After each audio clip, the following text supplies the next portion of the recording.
നമ്മുടെ ജീവിതം നശിപ്പിക്കാനും ഉയർത്താനും കഴിവുള്ള ഒന്നാണ് മാധ്യമം. അതിലെ വാർത്തകൾ, അവർ മുൻപോട്ട് വയ്ക്കുന്ന കെട്ടിച്ചമച്ച കഥകൾ, ചർച്ച ചെയ്യാൻ അവർ വിളിക്കുന്ന ആളുകൾ, ഇവരാണ് നമ്മൾ ഓരോരുത്തരുടെയും ഭാവി നിശ്ചയിക്കുന്നത്. കാരണം നമ്മുടെ ജനങ്ങൾ ഇവരെയാണ് സത്യത്തേക്കാൾ കൂടുതൽ വിശ്വസിക്കുന്നത്. പ്രധാന വാർത്തകളിൽ വരുന്നവയുടെ അടിസ്ഥാനവും തെളിവുകൾ അന്വേഷിച്ച് ആരും പോകാറില്ല. കേസ് കൊടുത്താലും കോടതി മുറികൾ സാധാരണക്കാരെ വലിപ്പിച്ച് ഇഴച്ച് വർഷങ്ങളോളം നീട്ടും. കേസ് കൊടുത്തവൻ വെറും നാറിയാക്കപ്പെടും. സമൂഹം അവനെ പഴിക്കും. ന്യൂസ് ചാനലുകൾ കൈകൊട്ടിച്ചിരിക്കും, അട്ടഹസിക്കും. ഇത്രയും തട്ടിപ്പുകൾ നടത്തിയ മൈജിക്കെതിരെയുള്ള ഒരു കേസും മാധ്യമങ്ങൾ ഇതുവരെ ചർച്ച ചെയ്തിട്ടില്ല. അതുപോലെ തന്നെയാണ് അൽ മുഖ്തദിർ ജ്വല്ലറിക്ക് എതിരെയുള്ള കേസുകളും. എത്ര സാമൂഹിക പ്രാധാന്യമുള്ള കേസുകളാണെങ്കിലും പണം കായ്ക്കുന്ന മരങ്ങൾക്കെതിരെ ഇവർ സംസാരിക്കില്ല. ചിലപ്പോൾ ചില മാധ്യമങ്ങളുടെ വാർത്തകൾ പോലും പലരുടെയും കല്യാണവും ഡൈവോഴ്സും പടുക്കോണിട്ട നിക്കറിന്റെ നിറവും ഒക്കെയാണ്.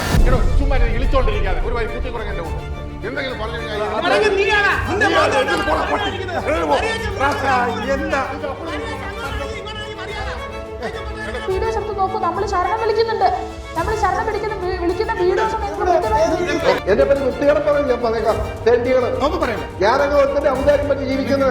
വായിൽ തോന്നിയതെന്തും ഒരു യൂട്യൂബ് ചാനലിന് വാർത്തയോ ആവിഷ്കാര സ്വാതന്ത്ര്യ മറ പിടിച്ചുള്ള പടവാളോ അല്ലെന്ന് തെളിയിക്കുന്നതാണ് മറുനാടൻ മലയാളി എന്ന ഓൺലൈൻ ചാനലിനെതിരെ ഡൽഹി ഹൈക്കോടതിയുടെ നിരീക്ഷണം. വ്യവസായിയും പൗരപ്രമുഖനുമായ MA യൂസഫ് അലിയുടെ സ്വകാര്യ ജീവിതത്തിലേക്ക് എത്തിനോക്കി അതിൽ വിധി പറഞ്ഞുള്ള മറുനാടന്റെ നിരീക്ഷണം വലിയ ചർച്ചയായിരുന്നു. ഇതേ തുടർന്ന് MA യൂസഫ് അലി നൽകിയ പരാതി ലക്നൗ ഹൈക്കോടതിയിൽ സമർപ്പിച്ചിരുന്നു. രാജുവേട്ടൻ ചോദിച്ചതുപോലെ സത്യം പറയാനാണോ മീഡിയ, അതോ മീഡിയ പറയുന്നതാണോ സത്യം? 19ാം നൂറ്റാണ്ടിൽ രാജ്യ സമാചാരവും മലയാള മനോരമയും മാതൃഭൂമിയും ഒക്കെ പിറവിയെടുക്കുമ്പോൾ പത്രപ്രവർത്തനം എന്നത് നവോത്ഥാനത്തിന്റെയും സ്വാതന്ത്ര്യ സമരത്തിന്റെയും ഭാഗമായിരുന്നു. ദേശാഭിമാനിയോ മനോരമയോ കയ്യിലെടുക്കുന്ന വായനക്കാരന് അറിയാമായിരുന്നു താൻ ഏത് രാഷ്ട്രീയമാണ് വായിക്കുന്നതെന്ന്. അവരുടെ പക്ഷം വ്യക്തമായിരുന്നു. എന്നാൽ അവരുടെ നിലനിൽപ്പ് വരിക്കാരെ ആശ്രയിച്ചായിരുന്നു, അല്ലാതെ അന്നത്തെ ബ്രേക്കിംഗ് ന്യൂസിനെയല്ല. എന്നാൽ 1993 ഏഷ്യാനെറ്റിന്റെ വരവോടെ ആ കളി മാറി. ടെലിവിഷൻ യുഗം പിറന്നു. പിന്നെ വന്നത് സ്വകാര്യ ചാനലുകളുടെ കുത്തൊഴുക്കാണ്. അവിടെ കറൻസി ആദർശമായിരുന്നില്ല, മറിച്ച് ഓഡിയൻസ് ഷെയർ അഥവാ TRP ആയിരുന്നു. പരസ്യ വരുമാനം നിശ്ചയിക്കുന്ന ആ മാന്ത്രിക സംഖ്യ. പത്രങ്ങളിൽ സർക്കുലേഷൻ കൂടാൻ മാസങ്ങൾ എടുക്കുമെങ്കിൽ ടിവിയിൽ കാര്യങ്ങൾ മാറിമറിയാൻ ദിവസങ്ങൾ മതി, ചിലപ്പോൾ ഒരു നിമിഷം മതി. ഈ സമ്മർദ്ദം ന്യൂസ് റൂമുകളുടെ സംസ്കാരം തന്നെ മാറ്റിമറിച്ചു. വാർത്തയുടെ കൃത്യതയല്ല, അത് എത്ര പേർ കണ്ടു എന്നതാണ് അളവുകോലായി മാറിയത്. നിയമവശങ്ങൾ ഇഴകീറി പരിശോധിക്കുന്ന വാർത്തകൾ റേറ്റിംഗ് കിട്ടുക ഗ്രാഫിക്സും ബഹളവും നിറഞ്ഞ വിചാരണകൾക്കാണ് എന്ന് ചാനൽ മേധാവികൾ തിരിച്ചറിഞ്ഞു. സത്യം പറയുന്നതിനേക്കാൾ ലാഭം സത്യം നിർമ്മിക്കുന്നതിലാണെന്ന തിരിച്ചറിവ് അവർ ഉണ്ടാക്കി. ഇതിനെ നിയന്ത്രിക്കാൻ ഇവിടെ ആരുമില്ലേ എന്ന ചോദ്യം നമ്മളിൽ പലർക്കും ഉണ്ടാകും. പത്രങ്ങളെ നിയന്ത്രിക്കുന്ന പ്രസ് കൗൺസിൽ ഓഫ് ഇന്ത്യക്ക് TV ചാനലുകൾക്ക് മേൽ അധികാരമില്ല. പിന്നെയുള്ളത് NBDSA ആണ്, ചാനലുകൾ തന്നെ രൂപീകരിച്ച സ്വയം നിയന്ത്രണ സംവിധാനം. 2019 മുതൽ 2025 വരെ 416 പരാതികൾ തീർപ്പാക്കിയപ്പോൾ അതിൽ പിഴ ചുമത്തിയത് വെറും 12 എണ്ണത്തിൽ മാത്രം. 99% നിയമലംഘനങ്ങൾക്കും ചാനലുകൾക്ക് സാമ്പത്തിക നഷ്ടമുണ്ടായില്ല. വിദ്വേഷം പടർത്തുന്ന ഒരു വാർത്ത വന്ന് മാസങ്ങൾ കഴിഞ്ഞാകും വിധി വരിക. അപ്പോഴേക്കും ആ വാർത്ത വൈറലായിട്ടുണ്ടാകും. ചാനൽ അതിലൂടെ നേടാനുള്ളത് നേടിക്കഴിഞ്ഞിട്ടുമുണ്ടാകും. ഒരു വർഷത്തിന് ശേഷം വെബ്സൈറ്റിൽ നിന്ന് വീഡിയോ നീക്കം ചെയ്യുന്നത് എല്ലാം കഴിഞ്ഞ ശേഷം അമർത്തുന്ന മ്യൂട്ട് ബട്ടൺ പോലെയാണ്. അതായത് തന്തയ്ക്ക് വിളിച്ചിട്ട് സോറി പറയുന്ന പോലെയല്ല, നഗ്നനാക്കി നിർത്തിയിട്ട് പിന്നീട് ഓണക്കോടി കൊടുക്കുന്ന പോലെയാണ്. അതുകൊണ്ട് ഓർക്കുക, നമ്മൾ സ്ക്രീനിൽ കാണുന്ന ഈ വിചാരണകൾ ഏതെങ്കിലും ജേർണലിസ്റ്റിന്റെ പിഴവല്ല, ഇതൊരു ബിസിനസ് മോഡലിന്റെ വിജയമാണ്. ആദർശത്തിന്റെ മുഖംമൂടിയും കച്ചവടത്തിന്റെ വിശപ്പും ചോദിക്കാൻ ആളില്ലാത്ത നിയമ സംവിധാനവും ചേർന്നൊരുക്കിയ അധികാരത്തിന്റെ ഘടന. ഈ യന്ത്രം പ്രവർത്തിക്കുന്നിടത്തോളം കാലം ഇനിയും നിരപരാധികൾ പ്രതികളാക്കപ്പെടും. കോടതികൾ വൈകി മാത്രം സത്യം കണ്ടെത്തും. ഇന്ന് നമ്മുടെ മാധ്യമങ്ങൾ പരസ്യങ്ങൾ കിട്ടാൻ, TRP റേറ്റിംഗ് കിട്ടാൻ കെട്ടുകഥകളും നുണക്കഥകളും പ്രചരിപ്പിക്കുന്ന വെറും പരദൂഷണ കഥയല്ലേ? ഒരുപാട് കേസുകളുണ്ട് നമ്മുടെ കേരളത്തിൽ തന്നെ. പലരും നരകിച്ച് ജീവിക്കുന്നു, പലരും ആത്മഹത്യ ചെയ്തു. കോടതി വിധി പറയും മുൻപേ വിധി കൽപ്പിക്കാൻ കേരളത്തിലെ മാധ്യമങ്ങൾക്ക് എങ്ങനെ ശക്തി ലഭിച്ചു? ഒരുപാട് നാണം കെട്ട്, ഞങ്ങൾ മാത്രമല്ല എല്ലാവരും, ബന്ധുക്കാരും ഒക്കെ നാണം കെട്ട്. ഫോട്ടോ സഹിതം വാർത്തകൾ പോലീസ് പുറത്തുവിട്ടു. മക്കളുടെ മുന്നിൽ പോലും ഭർത്താവിനെ ന്യായീകരിക്കാൻ ഷമീമയ്ക്ക് ഒരുപാട് വിശദീകരിക്കേണ്ടി വന്നു. അവൻ പഠിക്കാൻ പോയിട്ട് വന്നപ്പോൾ കരഞ്ഞുകൊണ്ട് വന്നു. പിള്ളേരൊക്കെ എന്നെ നോക്കുന്നു മച്ചി എന്ന് പറഞ്ഞു. പിന്നെ ഞാൻ പിള്ളേരോട് പറഞ്ഞ് മനസ്സിലാക്കി കൊടുത്ത് സാരമില്ല. അങ്ങനെ ഒരു പരീക്ഷണത്തിൽ പെട്ടുപോയി നമ്മൾ. വാപ്പി അങ്ങനെ ചെയ്തിട്ടല്ല. ഉത്തരം തേടിപ്പോയാൽ നമ്മൾ എത്തുക വ്യക്തികളിലേക്കല്ല, മറിച്ച് ഈ വ്യവസായത്തിന്റെ അടിത്തറയിലേക്കാണ്. ആദർശത്തിൽ നിന്ന് റേറ്റിംഗിലേക്കുള്ള കേരളത്തിന്റെ യാത്ര. നിങ്ങളിന്ന് കേൾക്കാൻ പോകുന്നത് മാധ്യമങ്ങൾ കാരണം ജീവിതം നശിച്ച ആളുകളുടെ, മാധ്യമങ്ങൾ മനഃപൂർവ്വം വാ മൂടിക്കെട്ടി മിണ്ടാതിരിക്കുന്ന, ചർച്ച ചെയ്യപ്പെടേണ്ട വാർത്തകളുടെ, ആരും പറയാത്ത സത്യങ്ങളുടെ, മാധ്യമധർമ്മത്തിന്റെ നുണയോടെ ഭയത്തോടെ നിരന്തരം പ്രചരിപ്പിക്കുന്ന വാർത്താ ചാനലുകളുടെയും പത്രപ്രവർത്തകരുടെയും ഇരുണ്ട വശങ്ങളുടെ HD മികവുള്ള കാലം പറഞ്ഞ കഥകളാണ്.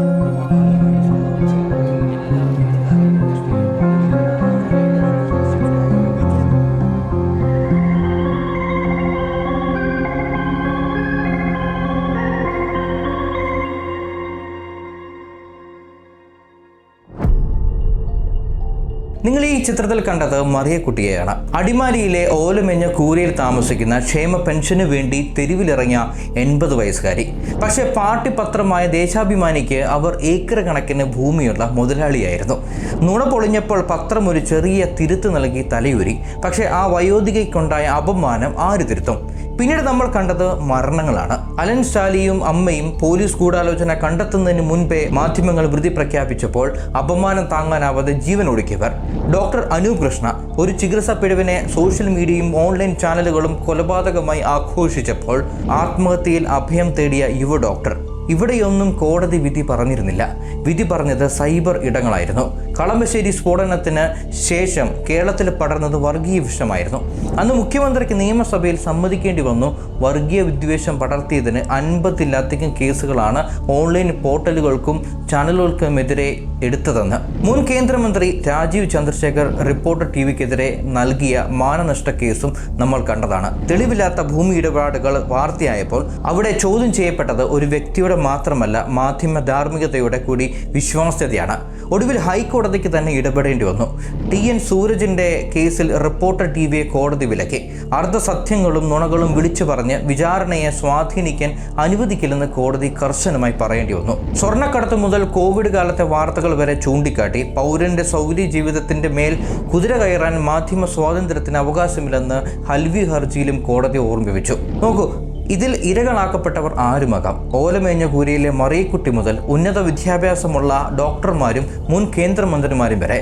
വർഗമോ ലിംഗമോ പദവിയോ ഒന്നും ഈ മാധ്യമ വിചാരണയ്ക്ക് തടസ്സമല്ല. ദേശാഭിമാനിയായാലും മനോരമയായാലും മറുനാടൻ മലയാളി ആയാലും റിപ്പോർട്ടർ TV ആയാലും 24 ആയാലും ജനൻ TV ആയാലും മാധ്യമമായാലും ഏഷ്യാനെറ്റ് ന്യൂസ് ആയാലും ഏത് മാധ്യമ ചാനലുകളായാലും അജണ്ടകൾ മാറാം. പക്ഷേ ഇരയാക്കപ്പെടുന്നത് പച്ചയായ മനുഷ്യരാണ്. ഈ 8 കേസുകൾ വെറും ഒരു പട്ടികയല്ല, അത് കേരളത്തിലെ മാധ്യമരംഗത്തെ ബാധിച്ച അർബുദത്തിന്റെ തെളിവാണ്. തിരുത്തപ്പെടാത്ത നുണകളുടെയും മറുപടിയില്ലാത്ത മരണങ്ങളുടെയും കണക്ക് പുസ്തകം. 2025 നവംബർ കേരളത്തിലെ വാർത്താ മാധ്യമങ്ങളുടെ ചരിത്രത്തിൽ ഒരു കറുത്ത അധ്യായം കൂടി എഴുതി ചേർക്കപ്പെട്ടു. വെറും ഒരു ചാനലിന്റെ വീഴ്ചയായിരുന്നില്ല അത്.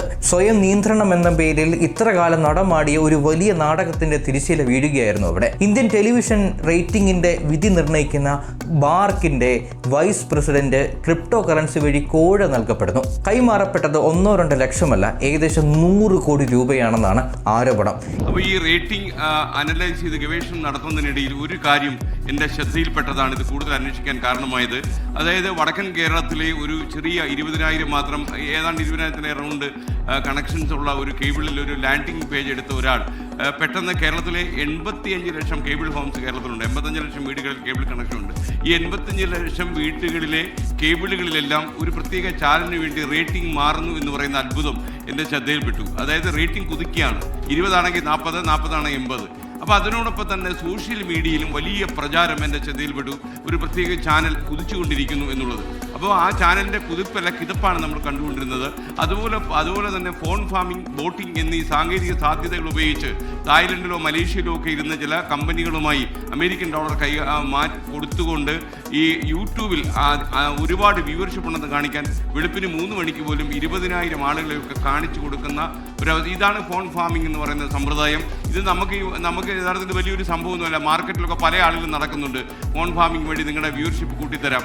മാത്രമല്ല ഇതിൻ്റെ ഒരു പ്രത്യേകത എന്താണെന്ന് ചോദിച്ചാൽ, ഞാനിത് ഔദ്യോഗികമായി യൂട്യൂബിന് കംപ്ലൈൻറ്റ് കൊടുത്തിരുന്നു. എന്നാൽ യൂട്യൂബിൻ്റെ AI സാധ്യതകൾക്ക് പോലും കണ്ടുപിടിക്കാൻ കഴിയാത്ത രീതിയിലാണ് ഈ സാങ്കേതിക സാധ്യതകൾ പ്രവർത്തിക്കുന്നതെന്ന് അറിഞ്ഞപ്പോൾ എനിക്ക് അത്ഭുതമായി. കാര്യം ലോകത്ത് എന്തെല്ലാം സാങ്കേതിക വിദ്യകൾ പരിചയപ്പെടുത്ത ഗൂഗിൾ കമ്പനിക്ക് പോലും ഇത് മനസ്സിലാക്കാൻ കഴിയാതെ പോകുന്ന രീതിയിൽ തട്ടിപ്പ് നടത്താൻ കേരളത്തിലെ ചില വിദ്വാൻമാർക്ക് കഴിയുന്നു എന്നുള്ളത് ചെറിയ കാര്യമല്ല. ഈ വമ്പൻ അഴിമതി കണ്ടെത്തിയത് പോലീസോ ബാർക്കിന്റെ വിജിലൻസോ സർക്കാർ സംവിധാനങ്ങളോ അല്ല, മറിച്ച് എതിരാളികളായ ചാനലുകളും ട്രേഡ് ജേർണലിസ്റ്റുകളും ചേർന്നിട്ടാണ്. ഇത്രയും വലിയൊരു തട്ടിപ്പ് പുറത്തു വരാൻ എതിരാളികൾ തമ്മിലുള്ള മത്സരം വേണ്ടി വന്നു എന്നത് നമ്മുടെ നിയന്ത്രണ സംവിധാനങ്ങളുടെ പരാജയമാണ് വിളിച്ചു പറയുന്നത്. 24 ന്യൂസും മറ്റു മാധ്യമങ്ങളും പുറത്തുവിട്ട വിവരങ്ങൾ പ്രകാരം തട്ടിപ്പിന്റെ രീതി ലളിതവും എന്നാൽ ഞെട്ടിക്കുന്നതുമായിരുന്നു. കേരളത്തിലെ ഒരു പ്രമുഖ ചാനൽ ഉടമ ടെതർ, അതായത് USDT എന്ന ക്രിപ്റ്റോ കറൻസി വഴി ബാർക്ക് ഉദ്യോഗസ്ഥനായ പ്രേംനാഥിന്റെ ട്രസ്റ്റ് വാലറ്റിലേക്ക് പണം അയക്കുന്നു. തിരിച്ച് പ്രേംനാഥ് നൽകിയത് ബാർക്കിന് അതീവ രഹസ്യമായ വിവരങ്ങളാണ്. കേരളത്തിൽ എവിടെയൊക്കെയാണ് പീപ്പിൾ മീറ്ററുകൾ സ്ഥാപിച്ചിട്ടുള്ളതെന്ന കൃത്യമായ ലൊക്കേഷൻ വിവരങ്ങൾ. ഈ മാപ്പ് കയ്യിൽ കിട്ടിയതോടെ കാര്യങ്ങൾ എളുപ്പമായി. മീറ്ററുള്ള വീടുകളിൽ ചാനൽ തങ്ങളുടെ സ്വാധീനം ഉറപ്പിച്ചു. കേബിൾ കണക്ഷനുകളിൽ കൃത്രിമം കാണിച്ചും ലാൻഡിംഗ് പേജുകളിൽ ഇടം പിടിച്ചും അവർ കൃത്രിമമായി റേറ്റിംഗ് ഉണ്ടാക്കി. പരസ്യക്കാർക്ക് മുന്നിൽ ഈ കള്ളക്കണക്ക് കാണിച്ച് കോടികൾ വരുമാനവും നേടി. ഇതുകൊണ്ടും തീർന്നില്ല. തായ്ലൻഡിലും മലേഷ്യയിലും ഫോൺ ഫാമുകൾ സ്ഥാപിച്ച് ആയിരക്കണക്കിന് മൊബൈലുകളിലൂടെ ഒരേ സമയം യൂട്യൂബ് വീഡിയോകൾ സ്ട്രീം ചെയ്ത് ഡിജിറ്റൽ വ്യൂസും കൃത്രിമമായി ഉണ്ടാക്കിയെടുത്തു. ടിവിയിലും ഓൺലൈനിലും നമ്പർ 1 ആണെന്ന് വരുത്തി തീർക്കാൻ നടത്തിയ ആസൂത്രിതമായ നീക്കം. പക്ഷേ ഇതിലേറെ ഭയപ്പെടുത്തുന്നത് ഇതിനോടുള്ള അധികാരികളുടെ മൗനമാണ്. 30,000 കോടിയുടെ പരസ്യ വിപണിയെ നിയന്ത്രിക്കുന്ന ബാർക്ക് എല്ലാം കൈവിട്ടുപോയ ശേഷമാണ് ഫോറൻസിക് ഓഡിറ്റിനെ കുറിച്ച് മിണ്ടിയത്. മാധ്യമ ധാർമ്മികതയുടെ കാവൽക്കാരെന്ന് അവകാശപ്പെടുന്ന NBDSA ആകട്ടെ ഈ ചിത്രത്തിലേ ഉണ്ടായിരുന്നില്ല. റേറ്റിംഗ് തട്ടിപ്പ് തങ്ങളുടെ പരിധിയിൽ വരില്ലെന്ന് പറഞ്ഞ് അവർക്ക് കൈകഴുകാം. എന്നാൽ 2019 മുതൽ 2025 വരെ 416 പരാതികൾ ലഭിച്ചിട്ടും വെറും 12 എണ്ണത്തിൽ മാത്രമാണ് അവർ നാമമാത്രമായി പിഴയെങ്കിലും ചുമത്തിയത് എന്നത് അവരുടെ വിശ്വാസ്യതയെ ചോദ്യം ചെയ്യുന്നു. ബാക്കി 90% കേസുകളിലും വെറും താക്കീതുകളിൽ ഒതുക്കി കുറ്റക്കാരെ സംരക്ഷിക്കുകയാണ് അവർ ചെയ്തത്. വിദ്വേഷ പ്രചാരണങ്ങൾക്കും വ്യാജ വാർത്തകൾക്കും എതിരെ നടപടി വരുമ്പോഴേക്കും ആ വാർത്ത സൃഷ്ടിക്കേണ്ട നാശനഷ്ടങ്ങൾ സംഭവിച്ചു കഴിഞ്ഞിരിക്കും. റേറ്റിംഗ് എന്നത് വെറും ഒരു നമ്പർ മാത്രമല്ല, അത് പണമാണ്. പണത്തിന് വേണ്ടി ക്രിപ്റ്റോ കറൻസി വഴി കോഴ കൊടുക്കാൻ മടിക്കാത്തവർ വാർത്തകൾ വളച്ചൊടിക്കാനും മടിക്കില്ല. ലാഭത്തിന് വേണ്ടി എന്തും ചെയ്യുന്ന ഒരു ബിസിനസ് മോഡലിന് കൂട്ടുനിൽക്കുന്ന പല്ലില്ലാത്ത കാവൽക്കാരായി നമ്മുടെ നിയന്ത്രണ സംവിധാനങ്ങൾ മാറിയിരിക്കുന്നു. വിധി പറയുന്നതിന് മുൻപേ വിചാരണ നടത്തി നിരപരാധികളെ കുറ്റക്കാരാക്കുന്ന ആവശ്യത്തിന് പിന്നിലും ഈ 100 കോടിയുടെ അഴിമതി കഥയിലെ അതേ ലാഭക്കണക്കുകൾ തന്നെയാണ് ഉള്ളത്. ഒരു വ്യക്തിയെ എങ്ങനെ മാധ്യമങ്ങൾ വ്യക്തിഹത്യ ചെയ്തു, ജീവിതം നശിപ്പിച്ചു എന്നതിന്റെ ഏറ്റവും വലിയ തെളിവാണ് നമ്പി നാരായണൻ എന്ന ശാസ്ത്രജ്ഞൻ. Former ISRO scientist Nambi Narayanan, who along with another scientist had been accused of sending secret papers to Pakistan, awarding a compensation of 50 lakh rupees to Narayanan. The top court concluded that the former ISRO scientist was unnecessarily arrested and harassed and has suffered mental cruelty. Back in 1994, Kerala police had booked Nambi Narayanan and D. Sasikumaran for allegedly sending secret papers to Pakistan. The Supreme Court has now appointed a committee to probe the cops who allegedly framed the scientist. 1994 നവംബറിലെ ഒരു പ്രഭാതം. പത്രത്താളുകളിലും television ബുള്ളറ്റിനുകളിലും Keralam അന്നുവരെ കേട്ടിട്ടില്ലാത്ത എന്നാൽ പിന്നീട് ഒരിക്കലും മറക്കാത്ത ഒരു വാക്ക് അച്ചടിച്ചു വന്നു. ISRO ചാരക്കേസ്. തെളിയിക്കപ്പെടാത്ത കുറച്ച് പോലീസ് ഊഹാപോഹങ്ങൾ മാത്രമായിരുന്നു ഒരു രാജ്യദ്രോഹത്തിന്റെ കഥ മെനയാൻ. ഒറ്റ രാത്രി കൊണ്ട് ക്രയോജനിക് സ്വപ്നങ്ങൾക്ക് ചിറക് നൽകിയ നമ്പി നാരായണൻ എന്ന മുതിർന്ന ശാസ്ത്രജ്ഞൻ കേരളത്തിന് ചാരനായി മാറി. ഒരു കോടതിയും കുറ്റക്കാരനെന്ന് കണ്ടെത്തുന്നതിന് മുൻപേ മാധ്യമങ്ങൾ അദ്ദേഹത്തെ വിചാരണ ചെയ്ത് തീർത്തിരുന്നു, ചാരനാക്കി കഴിഞ്ഞിരുന്നു. അന്നത്തെ TV ഗ്രാഫുകൾക്ക് ഇന്നത്തെ വ്യക്തത ഉണ്ടായിരുന്നില്ലായിരിക്കാം. എന്നാൽ ഉപയോഗിച്ച ഭാഷയ്ക്ക് മുറിവേൽപ്പിക്കാനുള്ള മൂർച്ച ഒട്ടും കുറവായിരുന്നില്ല. നമ്മുടെ ശാസ്ത്രജ്ഞർ രാജ്യത്ത് ഒറ്റുകൊടുത്തോ എന്ന ചോദ്യം ചാനൽ മുറികളിൽ മുടങ്ങി. പത്രങ്ങളിൽ ഹണി ട്രാപ്പിന്റെയും പാകിസ്ഥാൻ ഏജന്റുമാരുടെയും രഹസ്യങ്ങളുടെയും കഥകൾ നിറഞ്ഞു. കേസ് പ്രാഥമിക ഘട്ടത്തിലാണെന്നോ ആരോപണങ്ങളിൽ കഴമ്പില്ലെന്നോ ഉള്ള യുക്തി സ്കാൻഡലിന്റെ ലഹരിയിൽ മുങ്ങിപ്പോയി. ഇന്ത്യയുടെ അഭിമാന സ്തംഭമായ ISROയ്ക്കുള്ളിൽ ഒരു ചാര വലയമുണ്ടെന്ന കഥ വിൽക്കാൻ മാധ്യമങ്ങൾക്ക് എളുപ്പമായിരുന്നു. ഇന്നത്തെ പോലെ തന്നെ കൃത്യമായൊരു പാറ്റേൺ അന്നും ഉണ്ടായിരുന്നു. ആദ്യം മുദ്രകുത്തൽ, ചാരൻ, രാജ്യദ്രോഹി, പിന്നെ ദൃശ്യങ്ങൾ, പോലീസ് ജീപ്പിൽ മുഖം മറച്ച പ്രതികൾ, ഉപഗ്രഹ വിക്ഷേപണത്തിന്റെ ഫയൽ ഷോട്ടുകൾ, ഒടുവിൽ വിധിന്യായങ്ങൾ, വിരമിച്ച പോലീസ് ഉദ്യോഗസ്ഥരും നിരീക്ഷകരും ചേർന്ന് ചർച്ചകളിൽ വിധി പ്രഖ്യാപിച്ചു. നിരപരാധിയാണോ എന്ന് ചിന്തിക്കാൻ പോലും പ്രേക്ഷകരെ അവർ അനുവദിച്ചില്ല. കേരളത്തിലെ വാർത്താ ചാനലുകൾ ഇന്ന് വെറും മാധ്യമങ്ങളല്ല, അവ രാഷ്ട്രീയ പാർട്ടികളുടെയും കോർപ്പറേറ്റ് താല്പര്യങ്ങളുടെയും നിഴൽ യുദ്ധങ്ങൾ, അതായത് പ്രോക്സി വാർ നടക്കുന്ന യുദ്ധക്കളങ്ങളാണ്. ഇവിടെ സത്യത്തിന് പ്രസക്തിയില്ല. പ്രസക്തി ആരുടെ പക്ഷത്താണ് ആ സത്യം നിൽക്കുന്നത് എന്നതിന് മാത്രമാണ്. 2023 ആയപ്പോഴേക്കും കേരളത്തിലെ ഭരണപക്ഷമായ CPM-ഉം ഏഷ്യാനെറ്റ്, മനോരമ, മാതൃഭൂമി, മാധ്യമം, 24 തുടങ്ങിയ വമ്പൻ മാധ്യമങ്ങളും തമ്മിലുള്ള പോര് മറനീക്കി പുറത്തു വന്നു. മാനുഫാക്ചറിംഗ് കോൺസെന്റ് എന്ന നോം ചോക്സിയുടെ സിദ്ധാന്തം ഉദ്ധരിച്ചുകൊണ്ട് M. സ്വരാജിനെ പോലെയുള്ള നേതാക്കൾ മാധ്യമങ്ങളെ ഇടതുപക്ഷ വിരുദ്ധ ബ്ലോക്ക് എന്ന് വിളിച്ചു. തിരിച്ചടിച്ച മാധ്യമങ്ങൾ സർക്കാരിൻ്റെ വിമർശനങ്ങളെ മാധ്യമ വേട്ടയായും ഏഷ്യാനെറ്റ് ഓഫീസ് റെയ്ഡിനെ പത്രസ്വാതന്ത്ര്യത്തിന് മേലുള്ള കടന്നുകയറ്റമായും ആഘോഷിച്ചു. ഈ പോരിൻ്റെ ഏറ്റവും വലിയ ഉദാഹരണമായിരുന്നു 2017 ഓഖി ദുരന്തം. നവംബർ 29 മുന്നറിയിപ്പ് കിട്ടിയിട്ടും സർക്കാർ അനങ്ങിയില്ലെന്ന് ചാനലുകൾ അലമുറയിട്ടു. എന്നാൽ പിന്നീട് പുറത്തു വന്ന IMD രേഖകൾ പറഞ്ഞത് മറ്റൊന്നാണ്. മുന്നറിയിപ്പ് വന്നത് 30-നായിരുന്നു. 29-ലെ ഒരു സാധാരണ കാലാവസ്ഥ റിപ്പോർട്ടിനെ 30-ന് വന്ന മുന്നറിയിപ്പായി ചിത്രീകരിച്ച് സർക്കാരിനെ പ്രതിക്കൂട്ടിലാക്കാൻ മാധ്യമങ്ങൾ മത്സരിച്ചു.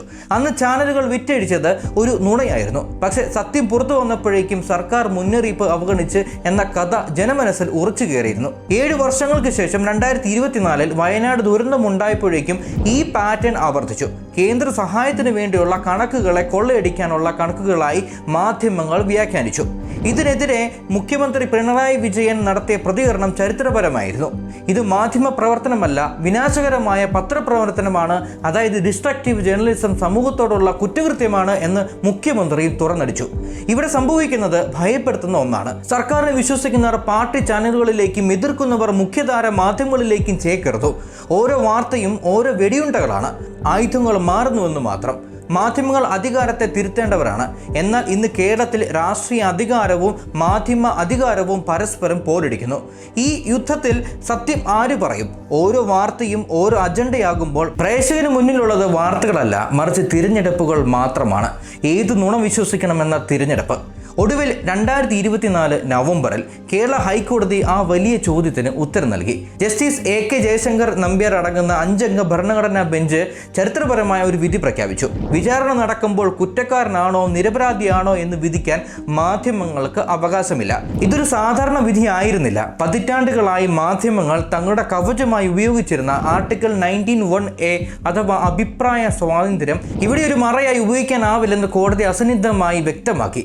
കോടതി മുറിയിൽ നടക്കുന്ന കാര്യങ്ങൾ റിപ്പോർട്ട് ചെയ്യാം, പക്ഷേ ചാനൽ മുറികളിലിരുന്ന് വിധി പറയാൻ ഭരണഘടന അനുവാദം നൽകുന്നില്ല. കോടതി ചോദിച്ചത് വളരെ ലളിതമായ കാര്യമാണ്. മാധ്യമങ്ങളുടെ സംസാരിക്കാനുള്ള അവകാശം ഒരു പൗരന്റെ ജീവിക്കാനുള്ള അവകാശത്തെക്കാൾ, അതായത് ആർട്ടിക്കിൾ 21-നേക്കാൾ വലുതാണോ എന്നാണ്. അല്ല എന്ന് കോടതി വിധിച്ചു. നീതിന്യായ വ്യവസ്ഥയുടെ അടിസ്ഥാനമായ തെളിയുന്നത് വരെ നിരപരാധി, അതായത് പ്രിസംപ്ഷൻ ഓഫ് ഇന്നസെൻസ് എന്ന തത്വം പ്രൈം ടൈം ചർച്ചകളിൽ തകർക്കപ്പെടാൻ പാടില്ല. ജസ്റ്റിസ് മുഹമ്മദ് നിയാസ് ചൂണ്ടിക്കാട്ടിയത് ഇതിലും വലിയൊരു അപകടമാണ്.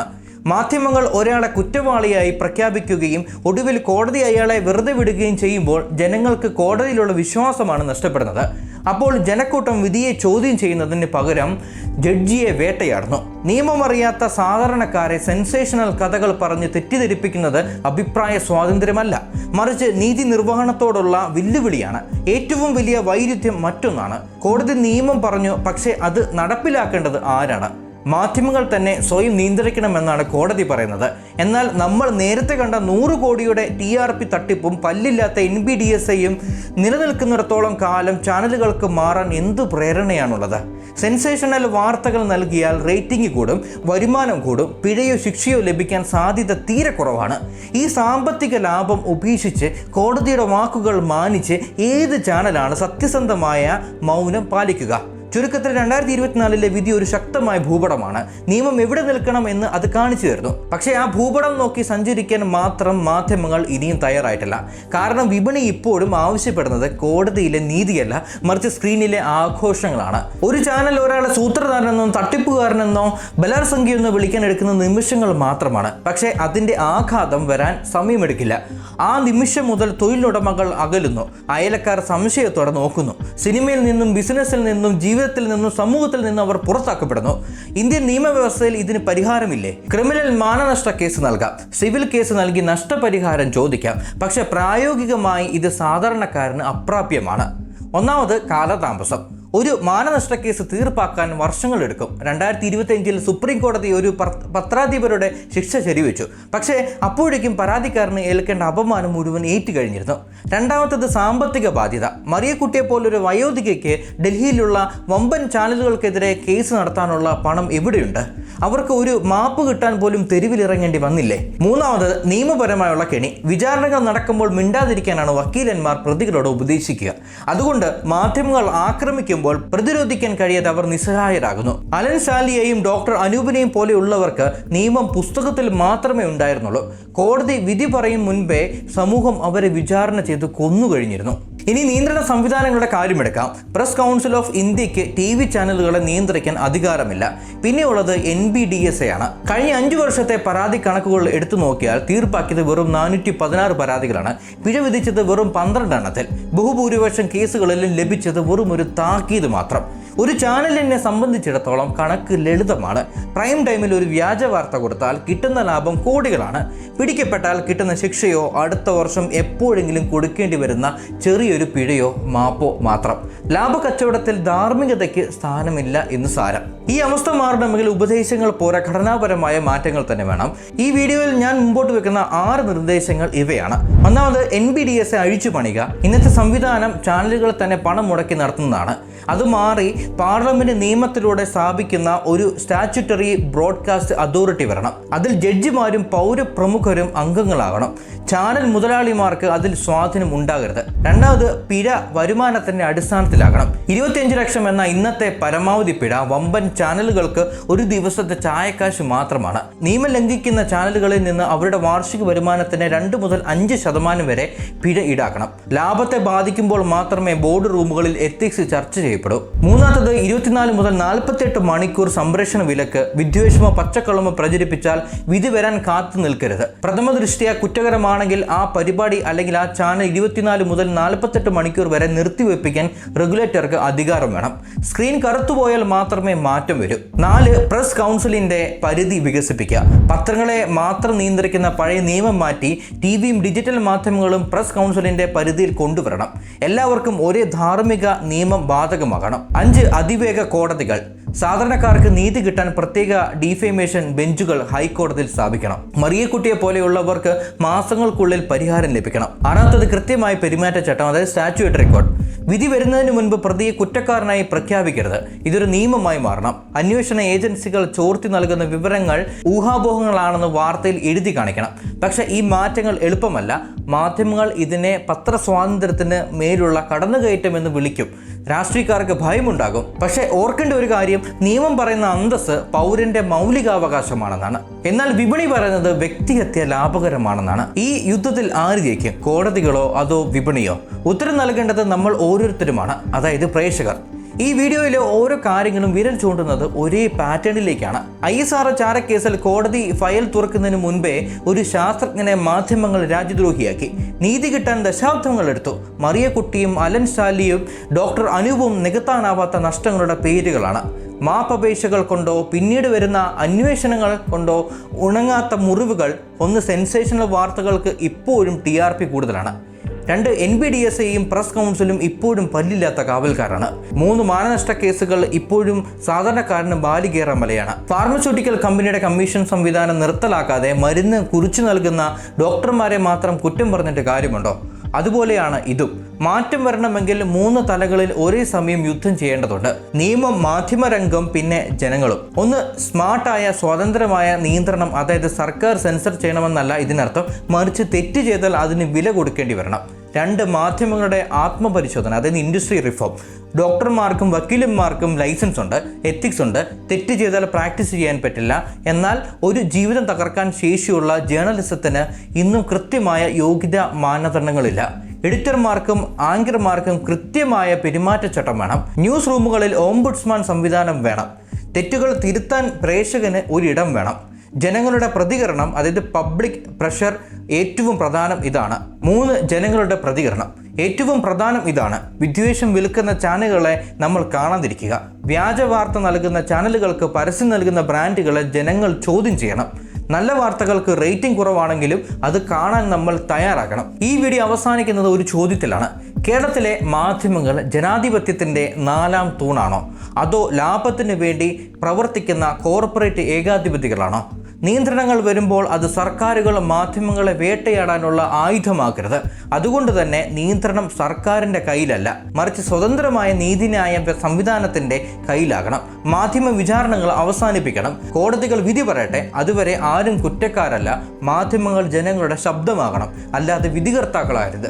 ഈ മാറ്റം അനിവാര്യമാണ്, നീതിക്കും സത്യത്തിനും നമ്മുടെ ജനാധിപത്യത്തിനും വേണ്ടി. ഇനിയെങ്കിലും മാറിയെങ്കിൽ ഒരുപാട് നിഷ്കളങ്കരായ മനുഷ്യരും കുറ്റക്കാരായേക്കാം, ആത്മഹത്യയിലേക്ക് വരെ നയിച്ചേക്കാം.